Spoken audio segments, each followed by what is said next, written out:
বন্ধুরা, আসসালামু আলাইকুম। আশা করি সবাই ভালো আছো। আমিও অনেক ভালো আছি। আর শীত বলে কথা, শীতের সময় তো সবার ভালো থাকারই কথা।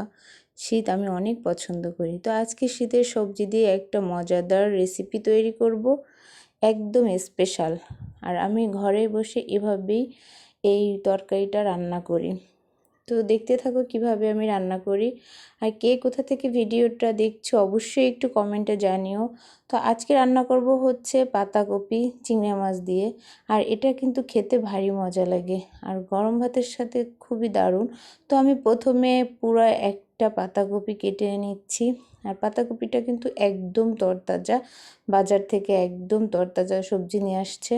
তো আজকে আমি যেভাবে রান্না করছি আশা করি সবাই এইভাবে রান্না না করলেও করবা, কারণ এভাবে খেতে কিন্তু ভারী মজা লাগে এবং খুবই ইজিলি। তো আমি খুব সহজভাবেই এই রান্নাটা করে থাকি। তো দেখতে থাকো বন্ধুরা। আমার পাতাকপি এভাবে সবগুলাই কেটে নিয়েছি, কাটা হয়ে গেছে। এবার হচ্ছে এটাকে একটা পাত্রে আমি তুলে নেব। তুলে নেওয়ার পরে এটাকে ভালো করে ধুয়ে তারপরে হচ্ছে রান্না বসিয়ে দেব। তো দেখো কি সুন্দর দেখতে। আমার কিন্তু পাতাকপি খেতেও ভালো লাগে, দেখতেও ভালো লাগে। আর শীতের সবজি বলে কথা, শীতের সবজি সবগুলাই কিন্তু স্বাস্থ্যের জন্য খুবই উপকারী। তো এইবার আমি পানি দিয়ে ভালো করে ধুয়ে নিচ্ছি।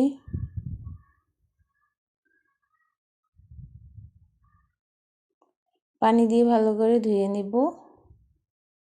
আমি একটু পানি ছাড়ানোর জন্য একটা জালিতে এটা নিয়ে নেব। তো আমি 5 মিনিটের মতো পানি ছাড়িয়ে নেব। এভাবে ভালো করে 2-3 বার ধুয়ে নেব। আর তরকারি কিন্তু বেশি ধোয়ার প্রয়োজন হয় না। এবার এই জালিতে আমি সুন্দর করে উঠিয়ে নিচ্ছি, তারপরে পানিটা ছেড়ে গেলেই রান্না করতে যাব। তো আমি এখানে কিন্তু বেশি কিছু দিব না।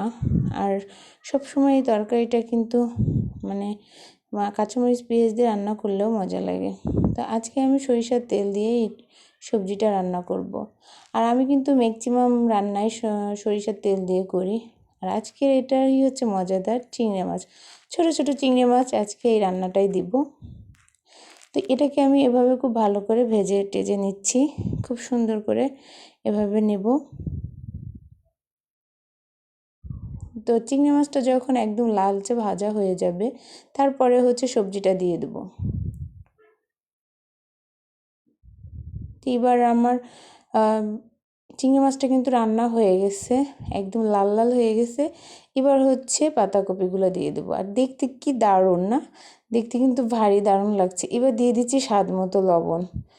এবার দিয়ে দিচ্ছি একটু হলুদ। আমি কিন্তু হলুদের পরিমাণ সবসময় কম খাই।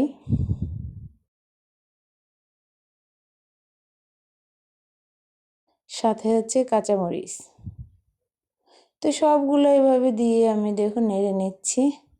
আর কালারটা কিন্তু ভীষণ দারুণ আসছে। সবজিতে সবসময় হলুদটা কম দেওয়ার চেষ্টা করতে হবে, কারণ হলুদ কম দিলে কিন্তু কালারটা একদম ন্যাচারাল থাকে। হলুদ বেশি দিলে একদমই কালার বাজে চলে আসে, এজন্য আমি সবসময় হলুদটা কম দেওয়ার চেষ্টা করি। তো দেখো গাইস, আমার রান্নাটা কিন্তু শেষের দিকে, দেখতে ভারী মজা। এবার আমি একটা প্লেটে উঠিয়ে নিলাম।